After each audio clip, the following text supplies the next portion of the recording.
The story begins when we see an old man obliterating some dragons just by raising his hand. However, that same man thinks that is not good enough and that he must become stronger. On the other hand, we see Ragna, typical loser. He tries to fight a small dragon, but he's so weak that the dragon yanks him against the tree. Luckily, he has Leonica, a hunter prodigy, to protect his pathetic self. She blocks the attack and finishes the dragon in a single blow. She tries to give him some advice to get better and he simply thanks her. Turns out this strong girl has feelings for this pathetic trash and wants to be petted instead. Ragna then explains to us that dragons have a magical bloodline and only attack humanity. He reveals there are two ways to kill dragons. One is to freeze their blood with the aura of silver weapons, and the other is to let them burn in the sunlight. Literally, they're vampires. After finishing their quest, Ragna and Leonica decided to return to the guild and run Abra. While walking through the streets, everyone comments on how Leonica has a scar on her face and talks about her rumors. Turns out she already killed 50 dragons despite being a tiny girl. After entering the guild, Ragna explains that Leonica is the dragon hunter with the highest kill count in their city. Despite only being 12 years old, he's pretty sure she will become even stronger when she gets older, but despite being the most feared dragon hunter in the city, Leonica still behaves like a child, especially when it comes to food. Ragna takes a picture of her, thinking she's his hero. She's confused, but he replies that he's simply recording her growth. Suddenly, a guy calls Ragna out and mentions he's living off Leonica's hard work. Leonica doesn't know who this guy is, but he introduces himself as Sykes, the second strongest dragon hunter. Still, she has no idea who he is. The guy gets annoyed and picks on Ragna again. He mentions that his skills are below average, but he still managed to team up with Leonica. He insults Ragna, mentioning that he's dragging Leonica down and doesn't even deserve to carry her bags. He then mentions that Ragna is a cursed person, something that annoys Leonica. She threatens Sykes with her sword and asks what he is looking for with his blade. Does he want wealth, status, or glory? The guy is wetting his pants and Leonica explains that she only wants to become the strongest person in the world. She says that dragons are the strongest creatures alive, and for that reason she will hunt them all. She will even hunt the strongest one, the dragon god, just to prove to the world that she's the strongest person. She turns around and asks if the other dragon hunters want to join her. She promises to share everything with them, wealth, glory, or status. All they must do is go with her and defeat more dragons. But out of everyone, only Ragna raised his arm, promising to go with her. He says that he will accompany her until the end, which turns Leonica into her child self. Mentioning that she likes him, she feels a bit sleepy and the two decide to head back to their inn. Once they return, she immediately falls asleep while Ragna looks at her while smiling. He then uses this chance to head outside and practice his skills in secret. He reveals that he doesn't have any talent to become a dragon hunter. He's pretty sure he will be eaten by a dragon in the future, but he doesn't care about it because he simply wants to help Leonica become stronger. Suddenly, the image of the man we saw earlier appears behind Ragna and says that he won't be useful. Ragna gets startled and the man says that Ragna will lose Leonica. Ragna starts seeing some images of the city engulfed in flames. He's confused about what's going on until he suddenly feels like someone pushed him away. He then sees Leonica apologizing to him after being pierced into ground meat by a dragon. Ragna gets on his knees, shouting and crying in pain until he suddenly wakes up. He realizes it was all a dream, but the voice of the old man says that what he just saw will happen in the next few days. Ragna is still shocked by what happened, but he decides to buy some meat before heading back. He finds Leonica on the way, who asks him why he wanted to buy meat instead of eating at the guild hall like usual. He makes an excuse mentioning they lack vegetables. She puts on her child's attitude,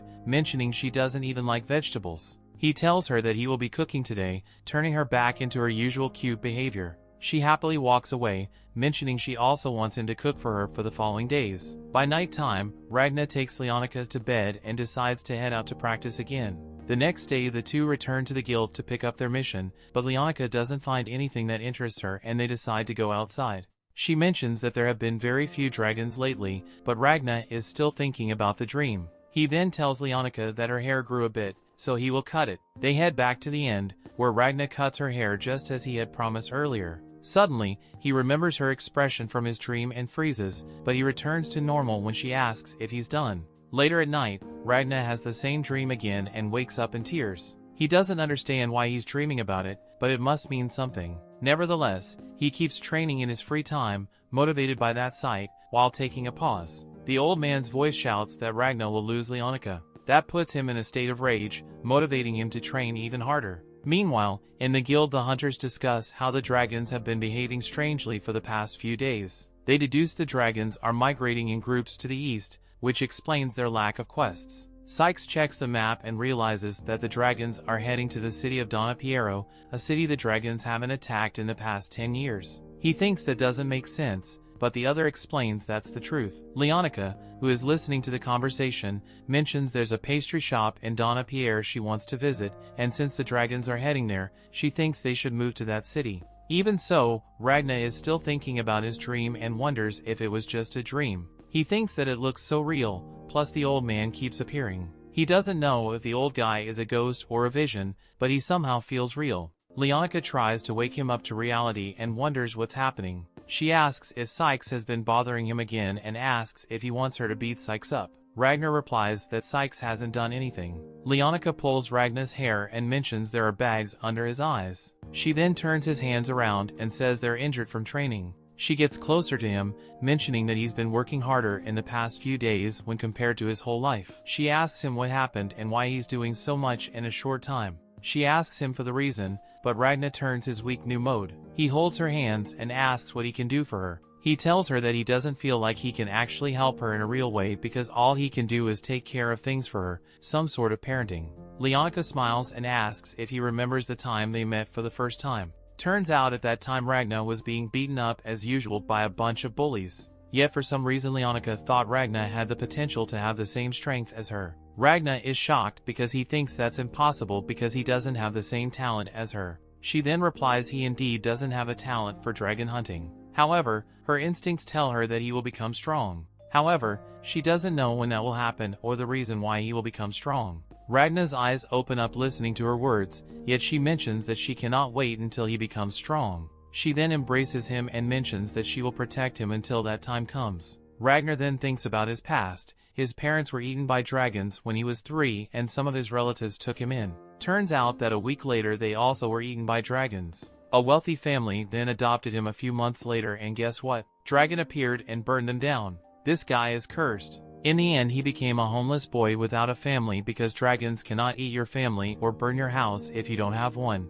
But people started to blame him for being the reason why dragons appeared. Sykes is one of the people who blamed him and the one who bullied him. They all accused Ragna of working with the dragons because everywhere he goes the dragons attack and for some reason, he's usually the only survivor. At that time, he always wondered if there was a place where he could live in peace, but then a bright light appeared in front of him. It was a young Leonica asking if he wanted to hunt dragons with her. She was an orphan homeless child at that time, yet she mentioned to be linked with dragons isn't a bad thing if he becomes a dragon hunter, especially if he always manages to survive without waiting for a reply. She welcomes him to her party. Ragna is confused and tries to refuse because he knows something bad will happen to her too, but she simply replies that his misfortunes aren't his fault. She simply explains that weak people die and only those stronger than dragons survive. She tells him to not worry because she's strong. She then extended her hand and Ragna saw hope in her, so he decided to take it. They went on a mission to defeat a dragon, but Ragna is your typical coward. He wanted to give up just by checking the dragon size. Yet Leonica rushed forward and sliced the dragon in half with one hit. She then turns around and says that she lived, making him realize that she is strong. He doesn't think she will die before him, so in the end he decides to go with her into his best to help her. Back to the present, Leonica asks if Ragna still thinks he's cursed, but he replies that he doesn't think so because she's with him. He then reveals his wish to stay by her side until a dragon turns him into barbecue. However, at night he has the same dream once again. He wakes up in tears and asks if what happened in the dream will happen soon. A few hours later, a report comes out to the guild. The dragons attacked the city of Donna Peru and burned it to the ground. Leonica wonders what happened and asks Sykes for information. He also doesn't know much. He only knows that a group of dragons attacked the city during sunset, but they haven't heard the news since then. However, the king already created a quest for dragon hunters to defeat the group of dragons that attacked the city. Sykes then tells her to ignore the mission because if she comes along, she will easily defeat them and get all the glory. He walks away and Leonica is confused because Sykes just gave her all the information she wanted. She wants to ask Ragna for his opinion, but he's frozen in shock. She asks what's going on, but he simply tells her they should run. Suddenly they heard a huge explosion outside. Everyone rushes out and finds the city in flames. Ragna is still shaken by everything and says they must run away. He's shaking in fear and tells Leonica they must run out of there, but she doesn't understand why. Ragna realizes this is the same image he saw in his dream and tries to say that she will die, but she simply holds her hand, telling him that she won't. She smiles and rushes out, telling him it's time to join the fun. Ragna is forced to chase her around the city. Civilians are trying to evacuate and don't understand what's going on. The dragons then reveal themselves and officially start their attack. The military tries to use weapons to take them down, but they are easily sent to Narnia. The dragon hunters trying to fight back but are still confused by what's going on. Suddenly the hunters see a man walking away from the flames, covered in blood, and tried to check on him. The man replies that blood is blades. The blood then turns into multiple blades that pierce the hunters. A huge pillar of fire appears around the guy and he is now dressed in a suit. Talk about style. The guy is somewhat of a dragon humanoid who respectfully tells everyone goodnight humans, you'll now perish. Meanwhile, Ragna is still trying to find Leonica until he spots something strange on a nearby street. He checks it out, turns out there's another dragon humanoid with tentacle blades coming from his back. Ragna then guesses the author watched Spider-Man or something. Without joking, Ragnar realizes that's the thing that sent Leonica to the afterlife. He starts to see the final images of Leonica once again and grasps his sword. He promises that no matter what, he won't let her die. Guess who's also there? Sykes, you guessed it. He's once again wetting his pants, wondering why the superior dragons are attacking the city. The guy freezes in place, accepting his demise, when suddenly Ragna jumps into the air and tries to slash the dragon die from behind. He thinks that if he takes this guy out, Leonica will manage to survive. The only problem is that his sword breaks when he hits the dragon's head. The dragon smiles and says that blood is flames. This not only makes the fire and the city become more intense, but also creates another fireball that projects Ragna back into the river. Leonica, who watched everything, slices a dragon and tells Psyche to jump down and save Ragna. He will be beaten up. He follows her request and heads out. She then jumps down from her tower and reveals her real personality. She's a Yender. She bursts in rage because this dragon die hurt her Ragna. She promises to kill him and prepares to engage. Meanwhile, Ragna is at the bottom of the pit, literally and realistically. He never had swim classes and he's drowning down while sinking. In this state, his mind starts to recall even more events of his dream. After losing Leonica, he began a quest for revenge to hunt down every dragon until extinction. He sees how his mind becomes twisted. The more he fights, the stronger he becomes. In his dream, he trained his potential to the maximum, but that wasn't enough. He needed companions during battle who turned to be some random noobs because they always went to their afterlife. In the end, he was always alone and becoming stronger. He reached all his limits as if he was climbing a staircase, but that wasn't enough. He needed even more power. His new limits weren't like a staircase. It was so hard to surpass them that he needed to scale a cliff. He then hears the old man's voice, mentioning that if he looks back, his real desire was to find his last day, but always managed to survive no matter what. Ragna then sees himself in front of the old man and gets on his knees while tearing down. The old man then revealed who he was. He is Ragna from the future. Ragna cannot believe he's seeing his future self. The old man tells his younger self how disgusted he is. Ragna idolized Leonica as a hero and leeched off her, but if he truly cared about Leonica, he should have become the strongest in order to protect her. The old man yells at his younger self, explaining he's the strongest human in the world. Strong enough to defeat the dragon god, he now has the power to protect everyone who's dear to him, but they're already dead. He gets on his knees, regretting his whole life because he fought so hard to become strong, but in the end it didn't even matter. The old man starts to panic, wondering what's the point of being strong right now when he has nothing. He sounds like a maniac, until his younger self gets up and runs forward. The Ragna grabs the old man and asks for his power because the old man lost Leonica, but his current yourself self hasn't. We see that Leonica is still fighting the dragon humanoid and Sykes is doing his good action of the day by saving Ragna's body, but in his mind Ragna is fighting his older self, trying to convince him to give him his power because if he doesn't get that power, Ragna will lose Leonica again. He tears down and the old man pushes him away. The old version then takes out his sword and stabs his younger version's heart with it. The old man then explains this is what he was planning to do. Young Ragnar's body starts to freeze and the old man continues to talk. The old man asks if the younger self knows how remorseful he's been all his life. He always wished that his younger self would be as strong as his current old one. Suddenly Ragna starts to awaken his power and feels a huge pain in his heart and body. His body starts to twitch in pain while the old man states that from now on they will become one. he will have the power and memories of the future while being his younger self. He then says that he will give young Ragna all his power, but there's a huge price to pay, but his younger self didn't care because he needed to protect Leonica. Talking about her, she's completely exhausted from her fight, but the dragon guy seems relaxed. She asks if he's a dragon god, but the guy gets aggressive. He insults her, telling her to never compare him, a literal servant, to someone from the royal dragon bloodline. He attacks her with a fireball, but she dodges it. He introduces himself as Grumwort. The 10th seed of the blood of the wing must be a name for dragon generals or something. He then reveals that he's the weakest superior dragon, but he's still strong enough to squash the humans. Leonica couldn't care less and prepares to fight again, but he reveals that he wants to share something with her. He basically explains the reason this city and kingdom will be destroyed is because they will use humans as offerings to their gods. He then mentions that his god liked a pastry shop in Donna Piero and was one of their best clients. However, that shop was recently robbed and went out of business. He also reveals the reason why Donna Peru hasn't been attacked by dragons in the last 10 years is because they have been protecting it, and since the shop went out of business, the dragon god went into depression and decided to destroy the kingdom. Their feelings are also valid. Leonica is clearly as confused as we are with all of this, but yeah. In short, the dragon god decided to destroy the world because his favorite pastry shop went bankrupt. The guy then explains that his god decides the fate of everyone and asks if she saw him fight seriously. However, he never took her for real because dragon hunters don't pose a single threat to him. He then tells her to say goodbye and sends his blades against her body, just like it happened in the dream. However, in the same second, the dragon guy feels some similar blades are about to stab him from behind. He turns around, but it's dark. He thinks he saw an illusion, but the air changes and mist appears. The dragon guy senses something is coming, but he's unsure of what. He then suddenly hears some pieces of armor being dropped onto the floor, and when looking around he sees dragons frozen. Sykes also doesn't understand what's going on. Ragna then gets up and starts walking away, some dragons around him, but he's a bit lost in his old self memories. He remembers that he blindly pursued his goal to exterminate the dragon kind. The dragons tried to attack him, but he defeats them just by touching them with his hand. He then remembers that he almost died countless times, but he still managed to survive. He quickly deals with the small dragons just by touching them. However, he starts remembering the times he lost and won the fights.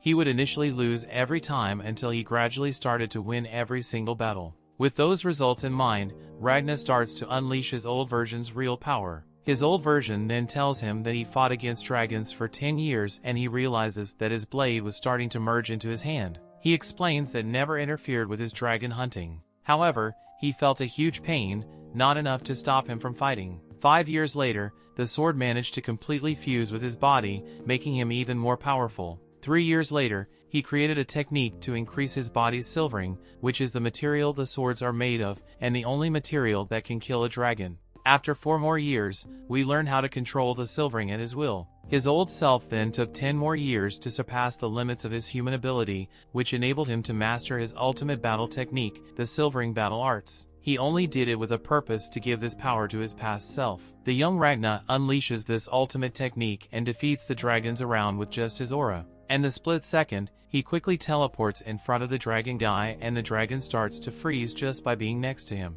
The dragon recognizes that being near Ragna feels like being in front of the dragon monarchs. In short, the dragon monarchs were chosen by their god to lead the different dragon bloodlines. The most terrifying about them is that they also have an ultimate power. The guy enters his denial mode because Ragna should have this power. He breaks free from the ice and starts turning into his real dragon form. He mentions that he would never be afraid of a human like he is when he meets the dragon monarchs. As usual, this guy brags about his ultimate true form, might and power, but Ragna simply raises his hand and tells him to be frozen. In a split second, the dragon turns into a giant ice cube. Both Leonica and Sykes cannot believe how a weakling like Ragna has done it, but Ragna simply says to shatter, and every frozen dragon shatters into pieces. Ragna then retrieves his aura and returns to his normal self. He tries to catch his breath, but Leonica is calling for him. He looks back and sees her. The older and younger version of him combine their thoughts while they run toward her. The old version mentions again his regret for not having his current power in his younger self and how he wanted to see Leonica again.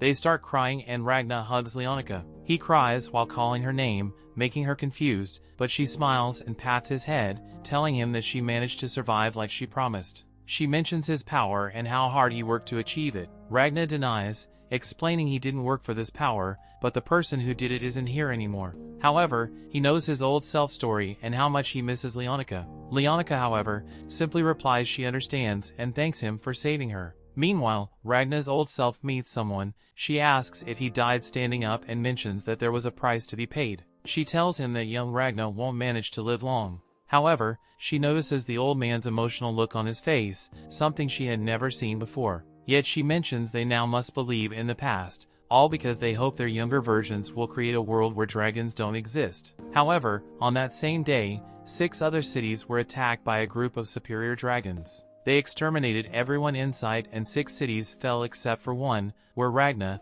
the Reaper of the Dragon kind, was born. The next day Leonica explains the situation of the city to Ragna. However, Ragna is still talking about her staying alive. He then returns to normal and Sykes comes into the room. He asks about Ragna's plan. He explains they should leave the city because the dragons plan to destroy it. However, the dragons follow their laws. They cannot attack a kingdom or city their god didn't order, so Ragna says they must get out of the country because they won't be chased. Sykes then interrupts him, asking if he's the real Ragna. He explains that the Ragna he knows doesn't have talent, skills, or a brain, but his new version is pretty much the opposite. He asks who Ragna is, but our boy simply falls asleep. Sykes is confused about this timing, but Leonica explains to him that Ragna has always been training and secret. However, that training ended up draining and making him unstable. Ragna starts calling for Leonica's name in his sleep and tears down despite saying that she's there for him. Leonica wonders if Ragna will still need her with his new power. Suddenly, the ground starts shaking. They go outside and see the forest moving forward to attack them. Leonica rushes out to help, leaving Ragna alone in his sleep. That brings the episode to an end. The dragon now have the free will to attack humans, and we see a chef apologizing to a big guy named Lord Temroaktaf. The chef explains he prepared lamb baked in a pie crust. The Lord claims he has been tired of waiting and asks for the maid to bring his food. The maid is shocked and approaches the Lord. She's shaking, but that doesn't stop her from presenting the meal. The Lord laughs like a maniac and starts tasting the meal. The chef and maids are visibly worried, but they cannot leave the place. Upon tasting it, the Lord gives a big smile, mentioning it's delicious. He explains the combinations of flavors making the chef happy. However, the Lord explains it doesn't taste as good as the chef's. The chef gets scared and we see the Lord turning into a huge monster. A split second later, the monster devours while the maids watch in shock. They're caught by the big monster, leaving just one behind. The 2 are also devoured in a huge bite. The last maid watches in shock and she knows she cannot escape. The monster then turns to her, revealing that his god demanded humanity to be destroyed. Therefore, he has the permission to eat every human in that country. The monster then targets the girls, revealing his true monstrous form. The maid shouts in fear, but it's a bit too late. Meanwhile, back in the main city we see Sykes dashing through the streets. He slashes some sort of tree branches that he sees moving and notices the tree froze. He realizes a dragon is behind this. He remembers that dragons cannot attack during the day, but that's not what's happening right now. We then see Leonica cutting through some trees. She already defeated 10 of them, but it never seems to end. She then hears an explosion in a nearby street, but she focuses her attention on Ragna, as he has been restrained by some branches. She dashes forward to save him, but she's suddenly attacked by some branches. Sensing Leonica in danger, Ragna awakens from his sleep, calling her name and unleashing his power. His aura is so powerful that even the monster lord we saw before notices his presence. We then see that every tree branch in the air has been frozen by Ragna's power. He manages to stand still on top of a building, confused with what just happened. He then looks to the city and notices the forest too close to the city. He teleports away and runs to the location, but Leonica tries to chase him. He uses the buildings to leap away and increase his speed. Leonica ends up getting way behind, but Ragna is trying to understand how he fell asleep. He complains to himself that he felt so relieved to save Leonica that he let his guard down. He knows that the danger isn't over and he cannot forgive himself for what happened. He increases his speed until he encounters the monster from before. The monster tells him that's his private property, but Ragna ignores him and drop kicks him in the face. The monster ends up being projected away. The maid, who's still alive, is confused about what just happened, but Ragna stands still and explains his curse. If anyone gets close to him, they will be ended by dragons, especially because he saw the same happening in the future. He wonders how he can stop that from happening and realizes the only solution is to slay every dragon. He unleashes his killer aura and promises to exterminate every dragon with his own hands. However, he still has doubts that he can do it because his future self also failed. The maid then asks if he's okay, and he finally comes back to reality. He asks her what she's doing there, but she doesn't know how to explain. He thinks she's there to find him, but she's confused. He ignores her response and claims that she saved him the time to find her. He then claims that he will slay every dragon and asks her to help him. He calls her Crimson, but the maid is confused. She says that he's confusing her with someone else because she is Eliza. Ragna says her full name before she can finish it and explains her life. Turns out the maid is a 14-year-old boy from a farming village. Her employer's house was attacked by a dragon and she went missing, but that's all a cover story she told him in the future. The maid claims she's confused because her name is Elise, not Eliza. Ragna aggressively says that she's Crimson, the dragon monarch. She's the first seed in a winged monarch. He reveals she is a former progenitor of the blood of the wing and a traitor to the dragons just because she tried to kill the dragon god. He then explains she linked the future in the present and transferred the power of his future self to his current version, and Crimson's goal is simply to wipe out every dragon, including herself. However, he doesn't know the reason why she wants that. He extends his hand and tells her to use him because he wants the same thing. He explains that their future selves couldn't complete the mission, but this time is different. Elise extends her hand but then slaps him on the face. Ragna's confused, but Elise starts crying because not only he called her a man, but he also called her a dragon. Ragna is pretty confused, but Leonica arrives at this time. She says that Ragna is too fast and asks if he already dealt with the dragons. Suddenly the other monster appears, pretty annoyed by the dropkick. He claims to be the 8th seed of the dragons and attacks Ragna, promising to chomp him up. Ragna summons a strange ball and throws it into the monster's mouth. He then quickly dashes away with Leonica in his arms and the monster explodes from inside. We see Elise watching him and hiding, probably because she was lying a second ago. Ragna then lets Leonica down and she tells him that he got as strong as she said he would become. She reveals she didn't expect him to be so soon, but she predicted it. She claims it will be hard for her to catch up, but Ragna simply starts walking. She ignored her claims and asked her to take the townsfolk away and cross the border. She asks about him, but he says that he has to stay and take care of something. She refuses to because she wants to stay with him. He tries to persuade her to not stay because things will be dangerous. She claims they are dragon hunters, therefore they should already be used to it. She asks why he's trying to leave her behind. Ragna says they will just have to work separately for a short time, but she yells at him saying that he should do what she orders him to do. She then apologizes for yelling at him, but Ragna realizes this is the first time she lost her cool. He always saw Leonica as someone strong, calm, and who knows what's right, but he always forgot she was just a 12-year-old kid. He blames himself for being weak and pathetic because it forced her to be stronger than what she really needed to be. He then realizes that to accomplish his goal to protect her, he cannot be weak anymore. He calmly calls her name and asks if she remembers what she told him when they first met. She remembers her first words directed at him, and Ragna then says that she promised to save him.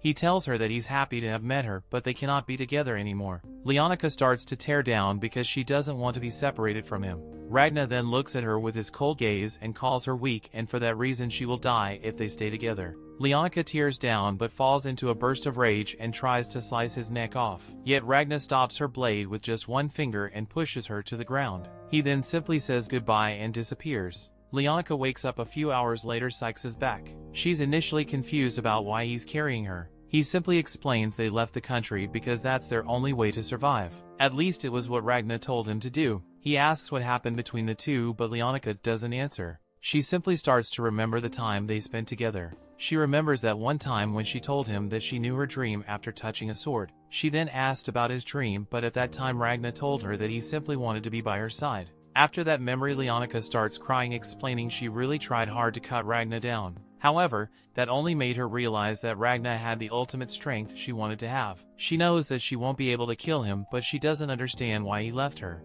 Meanwhile, Ragna is watching. They walk away from afar when Elise appears. She asks if it's alright to leave Leonica, but he says he's fine. He turns around also crying, and explains that he can only be with people whom he doesn't care about it because they will all die. Elise claims she will return home, but Ragna still calls her Crimson. She says that she was a dragon, she would die the moment the sunlight hit her. Ragna dismisses it, explaining her dragon monarch powers are blocked. She can barely use any dragon strength, but her weaknesses are also gone. She ignores him and wishes him luck, all because she claims she's just a girl. Ragna bluntly says she can change her gender and age whenever she wants. She negates it and walks away. Ragna thinks how he can make her trust him.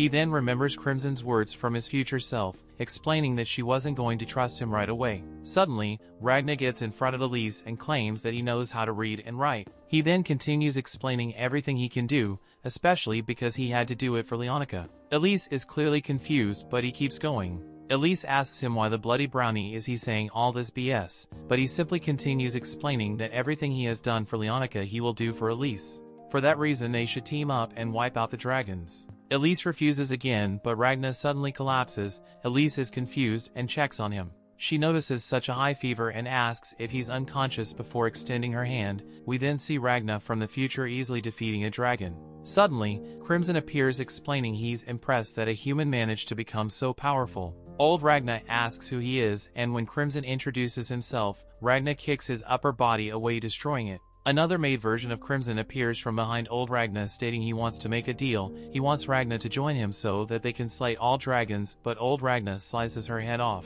The real version of Crimson catches the head, explaining he can teach him how to use his real strength. Present Ragna then wakes up in front of a fireplace Elise made. Elise explains she couldn't leave behind the guy who saved her. Ragna is confused. He fell asleep and wonders if his body is still not used to his power. He asks Crimson what she does think about it, but Elise replies she's not Crimson. She asks if what the dragon said was true about destroying the kingdom. Ragna confirms and explains that's the reason they need to hunt all the dragons right now, but first he needs to slay the winged monarch that leads them.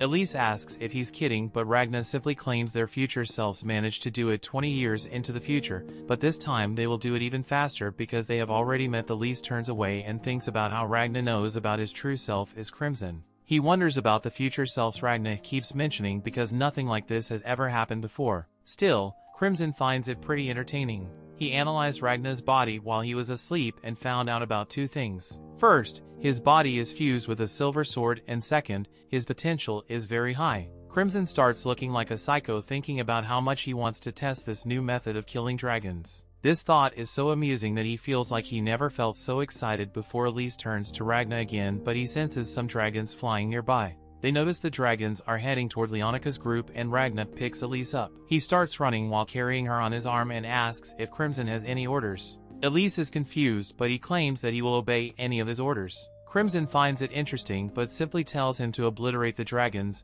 Ragna goes even faster and jumps into the air. He kicks one of the dragons down, which gets him the attention of the remaining ones. He then unleashes his aura, creating several blades around him. The dragons try to attack him one by one, but Ragna uses the blades to stab them and freeze them in place. Crimson picks one of the swords to analyze them. They're literally trashed here, but somehow they can freeze a dragon just a touch. He thinks it has enough power to kill superior dragons using it. Crimson considers Ragna's power is something that nobody should have it. Still, he considers that if he could control an army that uses these swords, he could do some real damage. Crimson then pukes down and snaps his fingers. The vomit pool attacks the dragons and starts combining. Ragna realizes Crimson had a slime in his stomach when he notices Crimson walking past him. Then Crimson decides to reveal his true form and tells the dragons to die. The slime dissolves the dragons and Crimson looks at Ragna. Crimson accepts to join forces with Ragna under one condition: he must drink a special poison that will only activate if he tries to betray him. Crimson continues the long explanation, but Ragna simply chugs it down.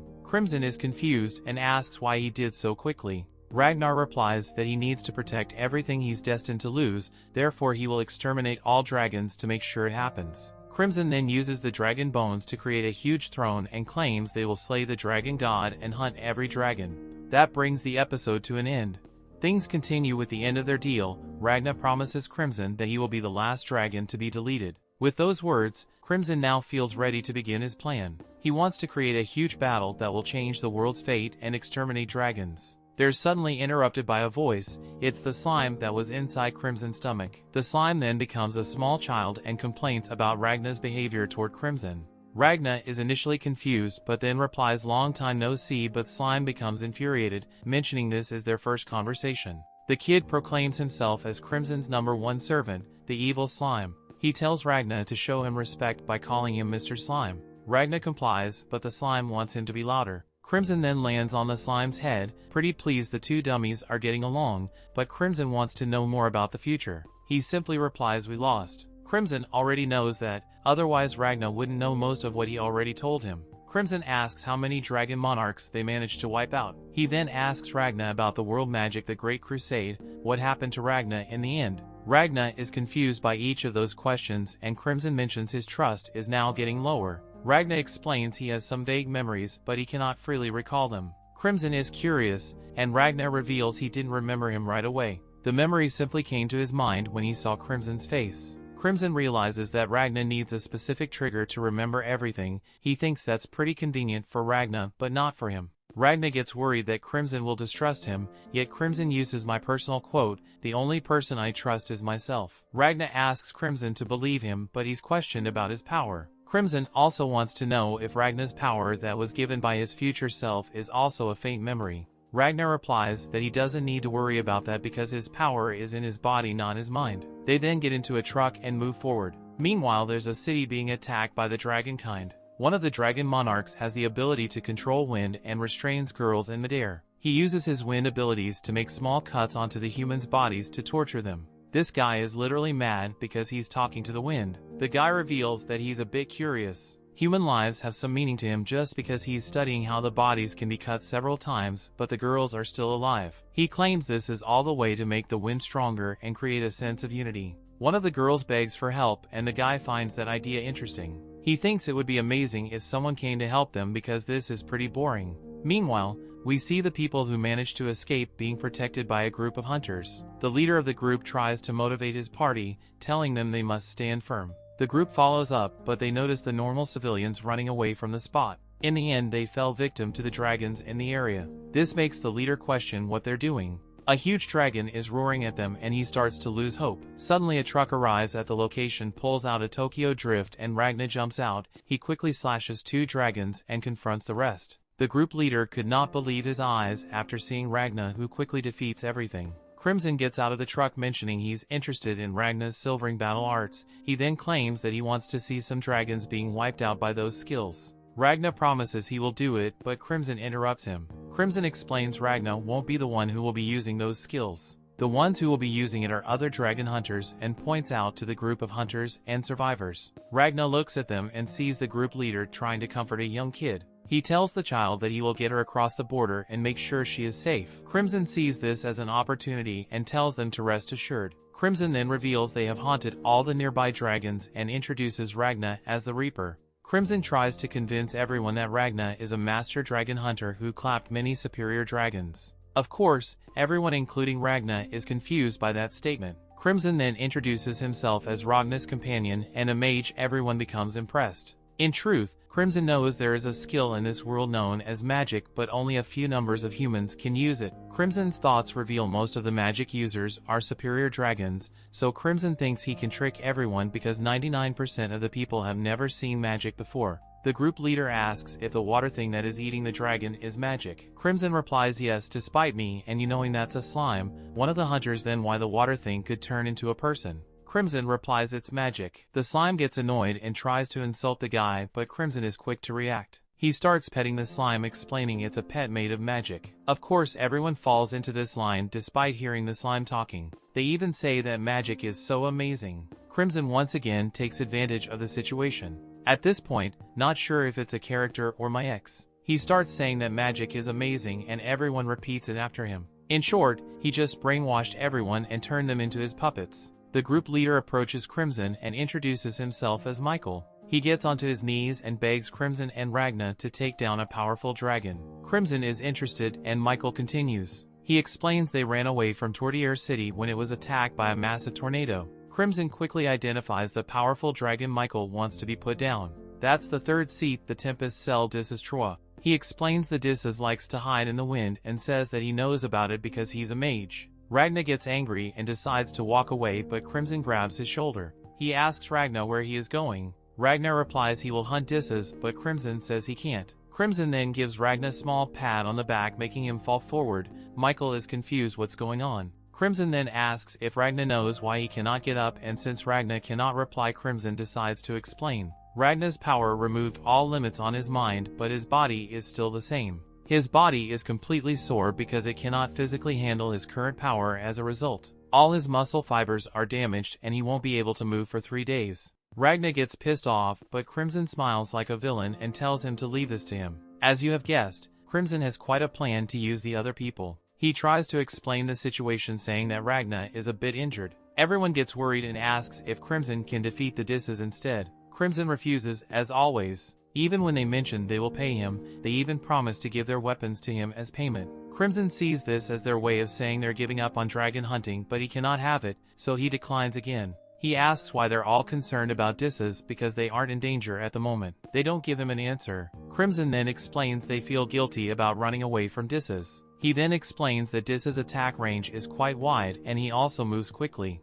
Therefore they needed to run away quickly without thinking about the consequences, but they now feel guilty because they ignored everyone who asked for help. Michael then starts to recall those images in his mind, increasing his guilt even more. He starts to fall into despair and Crimson continues his brainwashing operation. Crimson claims that Michael only protected this last group because he didn't want to blame himself for not saving the others. Michael then falls onto his knees admitting that's true. He claims he couldn't do anything because he's just a weak hunter. He cannot even face a superior dragon. Crimson continues to manipulate Michael until the latter claims that he would protect everyone if he had Crimson or Ragna's power. Crimson was waiting for this answer. He presents Michael with a sword, claiming that's the power he desires. With that sword he will be able to clap dragons. However, Crimson has no way to make sure he or the rest will survive. Michael accepts the sword, making Crimson quite hyped up. He takes them to the old city of Tortiere and stops in a destroyed building. There's only a door there, but Crimson uses a magic key to open it. The hunters step inside and cannot believe they're literally in America.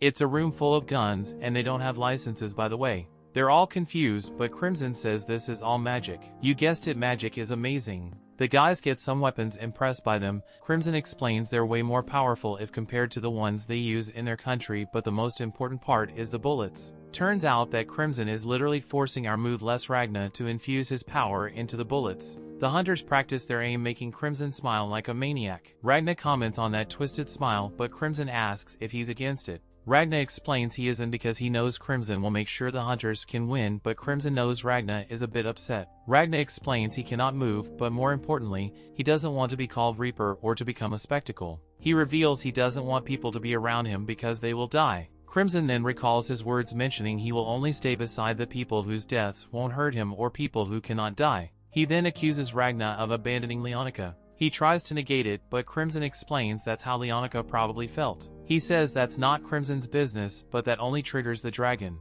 Crimson explains that Leonica is Ragna's motivation, but what will happen if Leonica gets wiped out? He then claims that Ragna will wipe out every dragon and he won't let him quit before that happens, and since they're working together, Crimson now thinks that Leonica is somewhat important to their mission. Ragna explains that he knows that keeping Leonica near him will allow him to protect her, but he's still afraid of losing her again in front of his eyes. Crimson comforts him and reveals that he now understands Ragna a bit more, and you know how twisted he is when he suggests Ragna to imprison Leonica. Crimson explains they can use her magic storage spaces, put Leonica inside in a coma state, therefore she's safe while they wipe out the dragons. She won't disturb them, she won't be in danger, and he will be able to take care of her. Ragna tries to move his body to punch Crimson, but he's too slow. Crimson then gets up and mocks Ragna by kicking him. He asks Ragna what his problem is and why he doesn't listen to him. Ragna simply replies that Crimson is a real douche. Crimson claims that's his best quality and turns psycho. He explains that he always hated Ragna's attitude when he stated that he knew so much about Crimson. He says that Ragna doesn't know anything about him and kicks his face. He starts walking away, mentioning he will defeat Disses. He then also complains about Ragna always stating that he's cursed and puts a bullet inside her mouth. You know how it ended. He also tells Ragna to stop acting like a coward who blames everything on his curse. The slime who was scouting Disses' movements returns and gives a report. He changes form to reveal the state of the city and what Disses is doing to the girls. Crimson realizes that Visas was ordered to stand by in that town and is currently spending time. He thinks that the girls need to hold on as long as possible for his plan. However, he doesn't plan to tell the hunters or Ragna about the survivors. He wants to manipulate everyone. Crimson starts making his plan and reveals it to everyone. They get all hyped up and to depart. Minutes later, Disses is pretty confused because he wasn't expecting someone to appear. He tries to welcome them, but Crimson uses a megaphone to speak. He introduces the group as dragon hunters. He then talks about dragon bloodline and starts calling Disses pathetic loser. Disses is pretty annoyed and doesn't understand how a human would talk about something they don't know. He continues babbling to himself until his 1.5 brain cells start working again. He cannot forgive someone who insults the dragon bloodline, especially the dragon god. Meanwhile, Crimson is just driving away, calling him once again a pathetic loser. The story continues. The dragon hunter was sure that they had made appropriate preparations for the battle. He and his man have fearlessly fought to ensure victory, but doubt was beginning to creep in after seeing the huge tornado made by the dragon, though he wasn't so sure of their abilities as dragon hunters to bring down this particular dragon. With his last shred of sheer will and determination, he lets out a scream of resolve. He encourages his team not to lose their nerve as they make a tactical retreat. Those words of encouragement were all his team needed to strengthen their resolve. The dragon, on the other hand, was intently determined to put an end to the dragon hunters. He wasn't just about to let them get away with it. The tornado he summoned around him was there to make sure of that. Crimson noticed Dissa's tornado was faster than their car's top speed, and that meant they couldn't just retreat carelessly. Dissas noticed they were retreating towards the sun, which it didn't like one bit. Crimson knows that mere sunlight won't be able to overwhelm a superior dragon in optimal condition, especially not the third seat. She knows his regenerative abilities can counter the damage from the sun, but he will be damaged nonetheless. She orders the gunner to open fire. He immediately starts firing with the mounted machine gun on the truck. He fires silvering bullets at Dissa's tornado, but they freeze over before reaching the dragon. He tells Crimson, which makes her remember a misconception amongst dragon hunters. Most think silvery and bullets freeze the blood of dragons, but it doesn't. Silvery and bullets freeze the magic in a dragon's blood, so when it comes in contact with anything controlled by magic, it immediately freezes. Dissas is wondering what is hitting his tornado. He thinks it's a silver bullet. He's impressed Crimson was able to procure such a high-quality weapon. She reads his mind, knowing he would think she bought a machine gun that fires silver bullets. But instead we see the machine gun uses lead bullets infused with Ragna's silvering magic. As the bullets continue to make impact on Dissa's tornado, an ice column continues to generate. Dissas is not sure what Crimson is planning. They keep driving away from the tornado, weaving and dodging to avoid debris being propelled by it. Dissas is not bothered with the attacks on the tornado's surface because he has great control over it. Once again, Crimson reads his thoughts like a gifted psychic. She has something else up her sleeve. She gives her men the order, and they start firing another set of bullets infused with Ragna's silvering magic. But these bullets have a greater impact on the tornado than the previous bullets. This impact destabilizes Dissa's tornado. Crimson is delighted her plan is working. Though the attacks were not able to take down the tornado, it made him increase its power immensely. Dissas is in complete disarray. He's quickly losing control of the tornado. One of the dragon hunters tells Crimson the tornado's speed has greatly increased, and she tells him it's all part of the plan. She tells them all to keep firing at the tornado. As they do, they generate more ice columns which destabilize the tornado even more. Dissas is at his wit's end and is visibly enraged. He vows to make the humans pay for what they've done, especially the bounty hunters in front of him.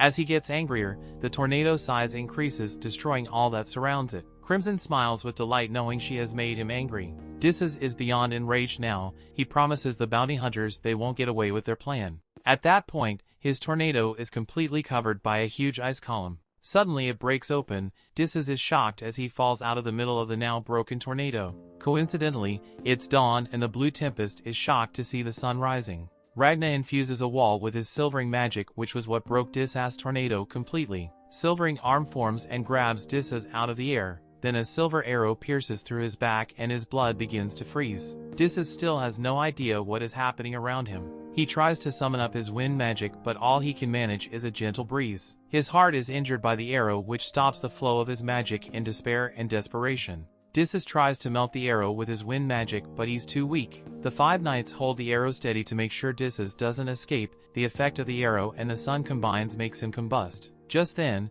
the ground where the arrow is planted was uprooted by some strange force. Then raised dirt tilts and both the knights and Dissas fall off, breaking the silver arrow. Dissas is free now. He is so enraged the bounty hunters can do such unspeakable things to him. He tries to remove the large silver arrow from his chest, and then the truck which the soldiers used to outrun him hits him out of the blues. He's knocked down with several parts of him scattered around. Dissas feels like he is dreaming as the soldiers lay waste to him. Crimson acknowledges bringing him down was no mere feat. She tells Ragna if he had transformed into his dragon form, he would have been able to summon up to 8 tornadoes, which would have afforded her plans. She tells him Dissa's own pride was his downfall. Once she was able to get in his head and provoke him to try to end her, which guaranteed her victory. The combination of sunlight, silvering, and negligence were major factors. This is her list of 3 things that can take down superior dragons. To capitalize on the dragon's weaknesses, she came up with sophisticated weapons. The addition of Silvery and the terrain were in place to make sure she was able to bring down the dragon. She tells Ragna he should thank Disses for letting him demonstrate his true potential. Ragna remembers when Crimson was chosen for the dragon hunt and is vowed to be recognized as an esteemed dragon hunter. Ragna now considers Crimson one of the best dragon hunters. He thinks Crimson was totally unfazed by the battle they just fought. He thinks it was just Crimson's way to experiment with his abilities. He is impressed that Crimson knows everything about dragons. He is also impressed with Crimson's battle IQ. Crimson is delighted that the dragon is finally brought down. Ragna is in awe of how remarkable Crimson really is. He believes with Crimson by his side, they'll be able to bring all dragonkind to their knees. Ragna vows to hunt Crimson once all the dragons have been exterminated. After the battle, Crimson provides the knight with vehicles and weapons to escape the city. One of the knights isn't too happy about running away, but Crimson him it's no problem because they are about to depart. Crimson casts his spell to make the knights forget about him. With that, he turns his back to the knights, tells Ragna to come with him and disappears. One of the knights calls out to Ragna and thanks him for letting them get their vengeance. Ragna tells the knight it wasn't just him, that they contributed a good bit too. The knights age grateful for his compliment and they shake hands. They take it as a victory for all dragon hunters. The knights depart and Mr. Slime bids them farewell. Crimson performs a magician's first trick. He pulls out a radio from his hat. Out of the radio a male voice speaks saying it has an announcement from the less royal army. He announces a dragon attack at the city's border, telling the citizens to evacuate to the capital. He assures the citizens the capital is safe and tells those who can't evacuate themselves to wait for army rescue. He evacuating citizens don't look too happy to be going towards the capital. He asks the citizens not to go near the borders for any reason whatsoever. At this point, Crimson turns off the radio asking Ragna for his thoughts. He tells Crimson he thinks it's a trap. Crimson agrees with him saying the army was blocking the citizens' escape route. Ragna tells Crimson they better get into action. Crimson agrees, saying he needed a change in scenery for hunting. Slime looks eager to get into battle as well. They all agree to set off for the capital. The scene changes to 5 days earlier. A view of the castle comes into light. The king was shocked after he was told Donapiru was destroyed. He tries to find out which city invaded it, but his guard tells him it wasn't a city but dragons which destroyed Donapiru. The king is shocked once again. The guard tells the king a lightning storm ravaged the city when the sun went down, reducing it to ash. He tells the king almost all station guards were eliminated. He tells the king after the thunderstorm, the horde of dragons arrived at the city, cutting off all communication from it. The king orders the guard to form a unit composed of soldiers stationed at nearby cities and send them as aid to Donapiru. He also tells the guard to recruit dragon hunters, but he orders them not to attack any superior dragons whatever the circumstance may be. The guard obeys the king's order and walks off. The priest tells the king the guard's story reminds him of an incident that happened 20 years prior. He tells the king something similar happened when Garnus invaded Donapiru. He says a thunderstorm appeared which destroyed the Garnison army. He tells the king those dragons saved their army. The king had hoped the dragons staying in that area didn't enjoy fighting. He wonders what made the dragons suddenly attack the city. He reminds himself that the royal capital is protected by a magic barrier. He compares the strength of a single superior dragon to people and he doesn't like how it looks. Just then a feather floats past his face. He looks up to see a bird-like creature flying above him with thousands of feathers filling the air. The king doesn't feel at ease because everywhere is so quiet and no one else is moving. The creature descends and greets King Femudlace. She apologizes for descending unannounced. She tells him she's one of those God granted the title of monarch. She tells him she's the first seed of the Bloodwing called Ultimatia. The king gets up from his seat, surprised the angel winged dragon is standing in front of him. Ultimatia thinks her name is too grand for her. He asks her how she got past the barrier. She explains what she knows about the solar barrier, telling him it's still functional. She tells him though she's calm, she's doing her best to bear the heat. She tells him she can't stay too long because of that. The king is really surprised Ultimatia made an appearance before him because since the war between men and dragons began, she hadn't made an appearance once. Ultimatia assures him not to be afraid. She tells him though his officers are not moving they are unharmed. She tells him she just manipulated time and made the world stand still. She tells him she did it because she cannot be spotted in the royal capital since she is a dragon monarch. She tells him it's a measure she has to take since she had to see him urgently. The king asks her why she came to see him. She tells him she has come to apologize and the king is surprised by her answer. She presents him with a dragon head. She tells him she didn't want Donapiru attacked but that particular dragon destroyed the city swiftly for no given reason. She tells him the least she could do is punish the perpetrator and bring him before the king as evidence.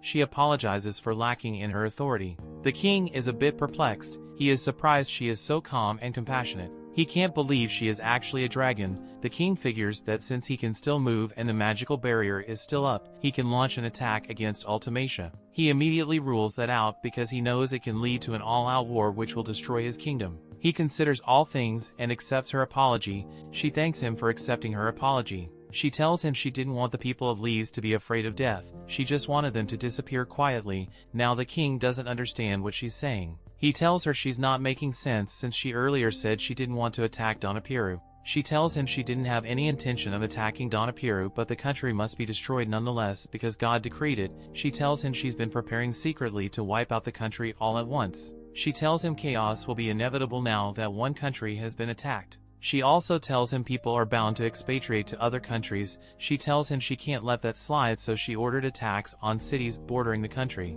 She tells him not a single soul will escape the country. The king tells her to call off her attack, but she tells him it's too late. He tells her her actions could lead to war with his country. She assures him it won't get to that because it would be a one-sided bloodbath. She apologizes to him for this. He asks her if he can negotiate, but she tells him he can't. She wants to ask him for something, but he cuts her off, telling her he has made up his mind. He activates his ring, which draws the power of the solar barrier, converting it into a weapon. He prepares to launch the attack against Ultimacia, but his priest suddenly moves and attacks him first. A dragon head is now where the priest's arm was. He tells the king he can't allow any harm to come to their monarch. Ultimacia thanks Nebulum for putting up a shield to protect her. The dragon head also asks for her appreciation, but she tells him she didn't give him an order to eliminate the king. The dragon head called Borgias tells her he didn't eliminate him fully but just dealt enough damage to immobilize him. He tells her she'll understand his technique when she gets older, but she tells him she doesn't like being so brutal. She turns back the hand to time to heal the king.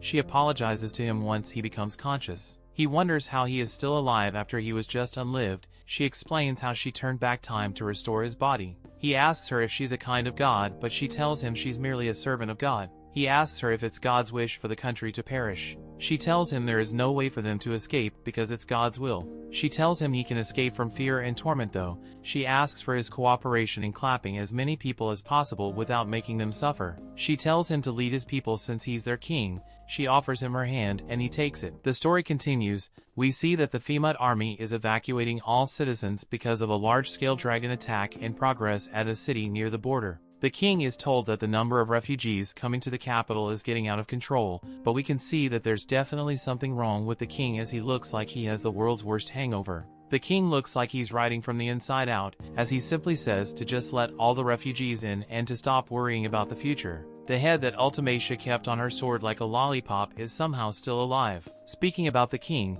he says that no matter how prideful or capable someone is, they will still look soulless after they're dead as their spirit is gone. Ultimacia arrives, surprised to see that he hasn't burned to a crisp yet, so she decides to update him on the situation. Their incredibly evil plan is already in motion, and in 10 days they will be able to give all of the people gathered in the capital a tranquil death, just like the psycho Ultimacia always wanted. She punishes the lollipop for interrupting her and reveals that they have a big problem. The 9th seed of the dragons was defeated by Starlia Lys, the second princess of the kingdom, so she sent 2 other seeded dragons after her. Aside from that, 3 other seeded dragons have disappeared, and we see that it's the 3 dragons that Ragna ended. An elder told her that they were defeated by an entirely unknown threat, but the body of this monster just as excited by this information. Ultimacia ruthlessly punishes him again since his rash actions are what cause his head to be removed from his body. She gives him back his heart as he promises to stop messing around, and she explains that his punishment is only temporarily suspended. She commands him to take care of this unknown threat, and we learn that this dangerous-looking guy is the 2nd seat,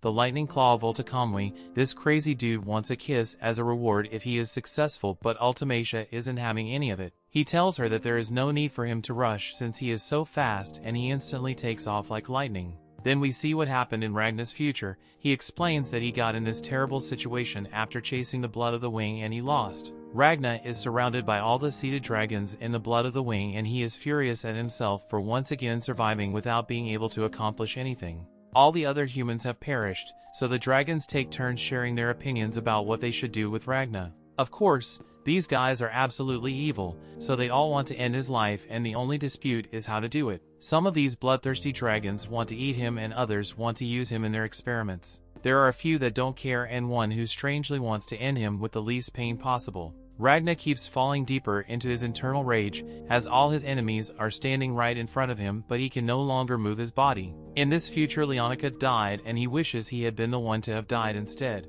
Ragna condemns his own weakness, but realizes that this time even his life won't be spared. He is tired of all the anger, of all the enduring he has done, and wonders if he can finally find peace now that they are going to take his life. Unfortunately for him, Voltakamui can tell that Ragna is feeling relieved by the thought of dying, so the evil guy determines that they shouldn't kill him. He's an absolute psychopath, as he just wants Ragna to have to exist in his own living nightmare. Some others disagree, but the second seat points out that they show mercy to no one. Voltakamui asks if anyone has an issue with it, and Ultimacia makes her opinion known by destroying this guy. She reminds everyone how much she hates people who disrupt harmony and tells Voltakamui to shut up. Ultimacia asks that everyone take her opinion into consideration and shockingly reveals that she wants to welcome Ragna into their bloodline. Voltakamui's disagreement is met with a blade through his head, and Ultimacia introduces herself to Ragna as a progenitor of the blood of the wing. She notices that his sword is similar to ones used by dragon hunters in a certain kingdom. She thought it was an absolutely beautiful country, but she inevitably burned it to the ground. Ultimacia thought that she wiped out every living creature from that country, but realizes now that Ragna is the lone survivor. He somehow also managed to stay alive just now, so she determines that it must be God's will that he continues to live. This crazy lunatic is super happy that he survived, and some long-haired elf-looking guy explains what Ultimate is trying to say. Welcoming him into the bloodline means she wants to turn him into a dragon. It is explained that inferior dragons are mere beasts born from the blood of superior dragons. Superior dragons like themselves are the ones that are able to take human form. They were all given blood by their progenitor and used to be humans. Ragna shocked by everything, and he is told that he should rejoice since he is being bestowed the gift of evolving into a life form far above humans. Ragna refuses as he is filled with rage and points out that they ended the lives of so many people he cared about, especially Leonica. Ragna angrily tells them to take his life, but the others point out that once he becomes a dragon, all his hatred will fade away. Ultimacia explains that she wants to save him from his living nightmare and prepares to thrust her blade of blood into his heart to begin the transformation. He begs her to stop, but she encourages him not to worry. Ragna will still be himself, and only his way of seeing the world will change. She plunges the sword into him, and the horrifyingly painful transformation starts. Ultimacia whispers that of all the things she can do for him, this is her ultimate atonement. Back to the present, Ragna wakes up and Crimson asks if he has remembered anything useful. Ragna ignores her to think about how Crimson is an absolute dirty scumbag, but he still prefers her overall Ultimacia. At least Crimson is very straightforward with how much of a jerk she is. Whereas Ultimacia X-ray kind and tenderly, all while committing mass murder on a ridiculous scale. Ragna hates Ultimacia with every fiber of his being, as he vows to hunt her again. Crimson is doing some thinking of her own and wonders what price Ragna would be willing to pay for using the full extent of his power, which is still unknown at this point. Crimson would rather wait a few years and thoroughly prepare before attempting to fight Ultimacia. Unfortunately, she knows that the blood of the wing is well aware of their missing comrades. She is certain that they will let Voltakamui loose, and that's terrible for them since he is their strongest fighter. All this being the case, she determines that the time to launch an ambush and Ultimacia is now. Crimson has a plan in case Ragna loses and explains that he is an irreplaceable tool of hers. They arrive at the capital and we learn that Crimson hopes to be able to speak with the progenitor. We then see that Ultimacia speaks to her god, who's practically a baby, and she confirms that this god wants everything unless destroyed. The kid doesn't even know what less is, so Ultimacia determines that it's because this doesn't even exist anymore in the mind of her god. That means it must be obliterated, and as their god's limbs, the dragons will carry out their god's will. This chick clearly has a few screws loose as she mourns the deaths of her fellow seated dragons and explains to them that they were simply unfit to be in their bloodline. They were not suited to be the limbs of their god, but she hopes that the destruction of less can be an offering to them. Ragna's group arrives in a busy part of the city, and Crimson explains that they will have to make their way through the second castle to enter the old district. She wants them to call her Veronica for now, but Ragna isn't listening, as he is too busy reintroducing himself to his breakfast. There are way too many people there and Ragna gets sick and crowds. Crimson points out that the city he lived in before was pretty big too, so Ragna realizes that he was only okay because Leonica was always with him. Crimson wonders if they should call off the hunt because of it, but our boy has scary determination. He explains that no matter how sick he feels, even if his limbs are ripped from his body, if Ultimacia ever gets in his line of sight, he will end her life. Crimson decides that she can show him just a tiny bit of care and tells him to think of her as Leonica's replacement, but he says she could never replace his most cherished friend. Crimson tells him to go end himself, and Ragna has a reunion party with what was left in his stomach. They eventually make it to the old district, and Crimson leaves Slime with Ragna so she can make preparations. She reminds Ragna to stay where people won't see him and not to say the enemy's name aloud. Crimson gives them a bunch more rules, and Regina summarizes it as just not standing out and shutting up. Crimson leaves and notices that there really are a lot of people around. Something isn't right though, since the influx of evacuees to the capital should have already surpassed 2 million and the city should be flooded with people. This can only mean that the dragons are maliciously reducing the number of people without anyone noticing, like a stomach digesting the food that's been eaten. A massacre of the entire population is coming. In the castle we see that she is right. As Nebulum finished up his executions for the day, he explains to the armed dragon Borgias that Ultimacia wanted to see the condition of the evacuees for herself. Borgias is shocked to hear that she went out into public and scolds Nebulum for not stopping her, as it's their duty as mature dragons to protect the progenitor from her own impulsive behavior. Borgias has no time to listen to apologies, so Nebulum just tells him where she is, and we see that she has disguised herself with blue hair and glasses. Elsewhere, we see that the Lieutenant General is taking care of important business and is interrupted by Crimson. Seconds later, this dude is on his knees begging that Crimson warn him about her visits from now on, and he pretends it's so that he can properly welcome her. Crimson punishes the sleazeball and reminds him that she ordered him to gather intelligence by impersonating a high-ranking army officer. His real name is Golem, and he explained that he did do his job. She commands a girl named Chimera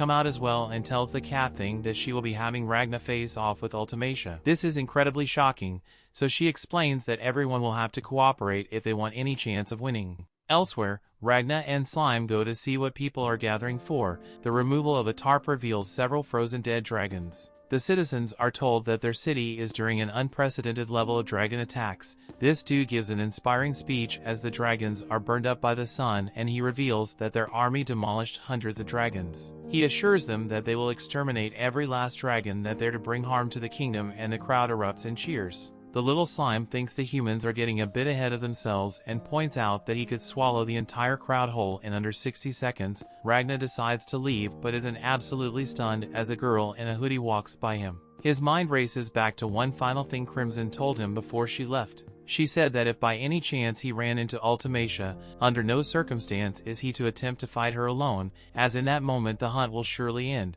Despite the impossible odds, Ragna has found himself in that exact situation.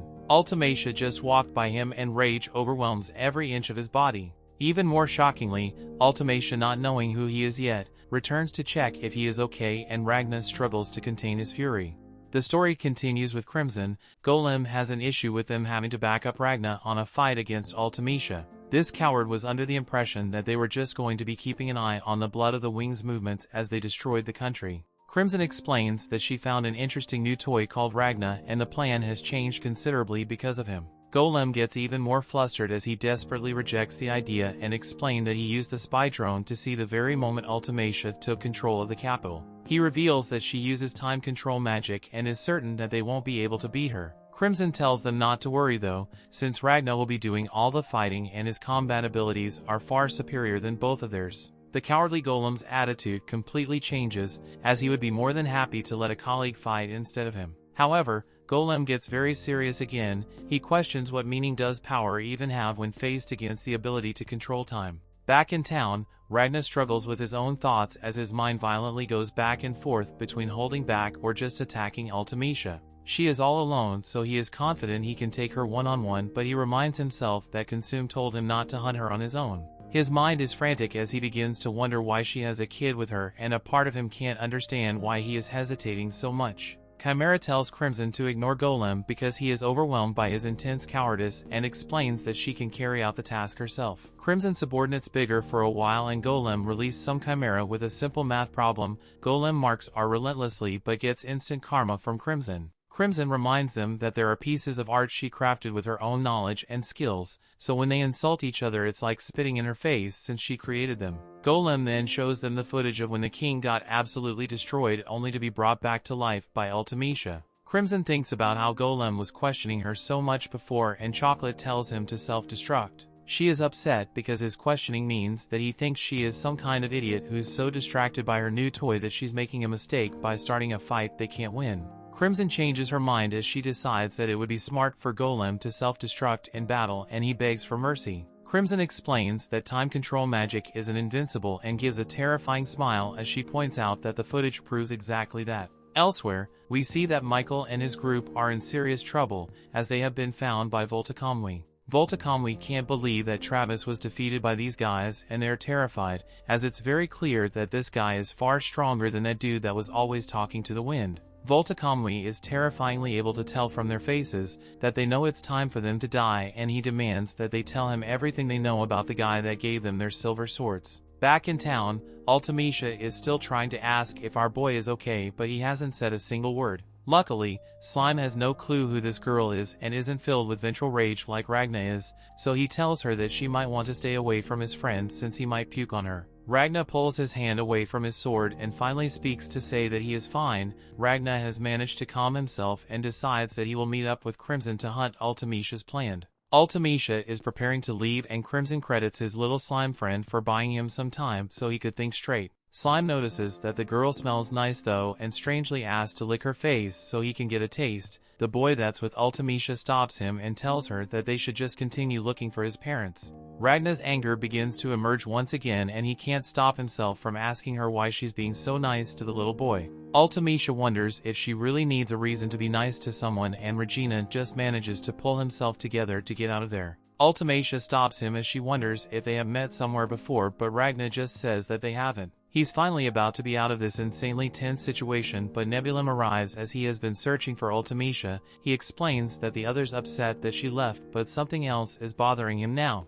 Nebulum wants to know who the person she was talking to is and points out that he looks like a dragon hunter. Ragna prepares for a fight, but Ultimecia explains that he's just some guy that got sick from being out in public. Nebulum realizes that he suffers from the same illness and has a barf session. They decide to find somewhere more secluded and find that their new friends are long gone. Back with Crimson, they all study the footage, and Chimera points out that Ultimecia wasn't visible in the room up to a certain point. The reason she suddenly appeared and the room completely changed was because time had been stopped until then. The question is, why did she choose that moment to restart the flow of time? Crimson reveals that Ultimecia was visible because she only rewound the injuries that caused the king's death. Crimson points out that while Chimera isn't a brilliant mathematician, she excels at assessing situations. Crimson then explains that Ultimecia cannot pause and rewind time simultaneously. For her to rewind time, she must uncause time. As long as she is rewinding time, she cannot pause it. Crimson then proposes a scenario. If they ambush and eliminate Ultimecia,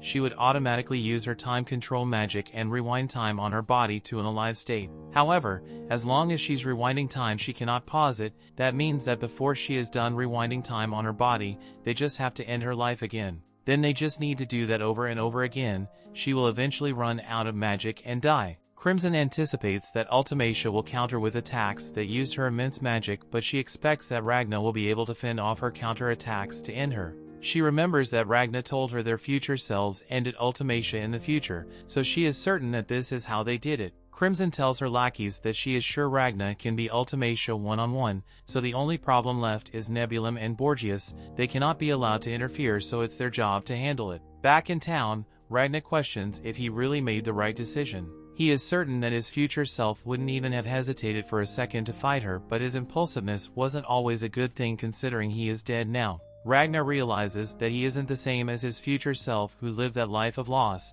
since he hasn't lost anyone yet. Compared to his future self, Ragna realizes that he's not as enraged. Ragna can hear Crimson's voice in his head telling him he did the right thing, and she tells him that all he needs to do is listen to her orders to ensure that the end all of dragonkind. Ragna is certain that he made the right decision to walk away, but can't shake this horrible feeling he has. Slime refuses to be ignored as he has been trying to regain his attention this entire time and jumps on his head. Ragna wants to contact Crimson, so Slime barfs up a phone. Ragna tells Slime to use the puke phone to tell Crimson that they found Ultimecia, and Slime is shocked to see him just leave. Crimson thinks about how understandable it is for her subordinates not to trust the strange new human who hasn't shown any loyalty to them. However, she isn't concerned at all since she has been giving Ragna subliminal messages since the day they met. She is certain that someday when she gives him the order, he will mercilessly end whoever she wants. At the end of the day, he's merely an ordinary man who happens to have power way out of his league, so making him her puppet will be incredibly easy.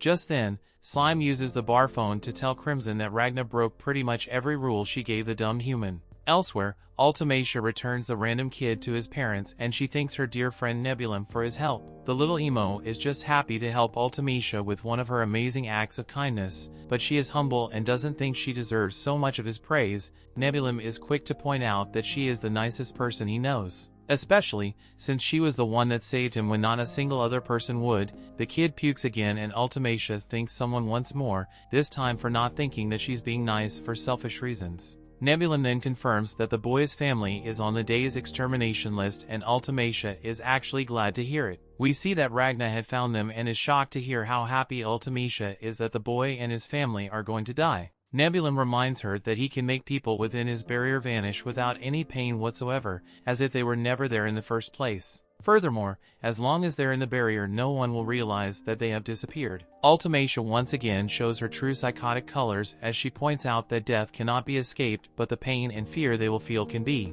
Her crazy is really pouring out now, as she is glad that happy people can remain happy as they are being obliterated. Ragna continues listening, but it's becoming pretty clear that he won't be able to contain his anger for much longer. We then find out that Ultimacia was responsible for the public display of burning the dragons. She plans to do several more as it's a great way to give the people a peace of mind. She's then surprised to see Ragna as he says that he wants a redo. Earlier, he wasn't avoiding a fight so he could remain calm, he was just scared of her strange nature, scared of himself and not being able to competently use the power that was entrusted to him. He realized that it wasn't about whether or not his decision was right, he was deceiving himself and pretending to be calm by backing off. That is the real reason he felt sick. All his rage and all his supposed resolve, he was actually ashamed of himself. Ultimacia is completely lost at this point, having no clue what he is talking about, but she sees that something is wrong with Nebulum. She wonders why he's being so quiet and is shocked to see that his body is beginning to fall apart.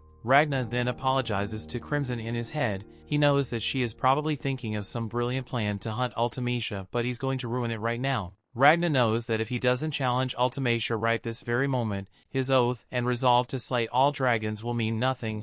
Ultimacia realizes now that recognize her enemy. She begins to warn him about what's to come, but she is shocked when he instantly cuts her to pieces. Ultimacia rewinds her body, but Ragna instantly attacks again with unparalleled power, shocking everyone that can feel it. Ultimacia initiates another rewind and telling herself that it will take 2.88 seconds. This isn't nearly fast enough though, as we are reminded of Ragna's immense power. She rewinds again but tells herself that she is experiencing considerable cognitive decline due to lack of brain matter. She can't even express the grief she is feeling, so Ultimacia just automatically decides to counterattack with the objective of crushing her opponent to death. Ragna doesn't allow it and tells her that she can rewind as many times as she wants. Ragna then creates several swords that pierce her body and she is left an absolute mess. He then tells her that since she cares so much about being kind to people, the kindest thing she can do for them is die.